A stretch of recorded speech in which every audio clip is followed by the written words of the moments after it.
తిరుపతిలో equality run ప్రారంభించి పాల్గొన్న సినర్జీఆర్ భారీగా తరలి వచ్చిన భక్తులు. ఎయిర్ బస్ విమానాల్లో వేగంగా సాఫ్ట్వేర్ అప్డేట్ 270 విమానాలకు పూర్తి డీజీసీఏ ప్రకటన. దూసుకొస్తున్న దిత్వా తుఫాన్ తమిళనాడులో 14 ఎన్డీఆర్ఎఫ్ బృందాలు, పూణే వడోదర నుంచి 10 అదనపు బృందాలు తరలింపు.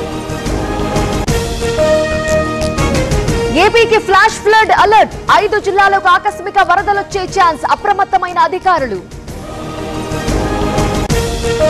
శ్రీలంకలో దిత్వా తుఫాన్ బీభత్సం 153కు చేరిన మృతుల సంఖ్య, మరో 191 మంది ఆచూకీ గల్లంతు. రేపటి నుంచి పార్లమెంట్ సమావేశాలు. ఇవాళ అఖిలపక్ష సమావేశం. అజెండా బిల్లులపై స్పష్టత ఇవ్వనున్న కేంద్రం. ఎస్ఐఆర్ ప్రక్రియను త్వరగా పూర్తి చేసే ప్రయత్నం. ఎన్నికల సంఘం ఉద్యోగులపై ఒత్తిడి పెంచారు. అఖిలేష్ యాదవ్ ఆరోపణలు.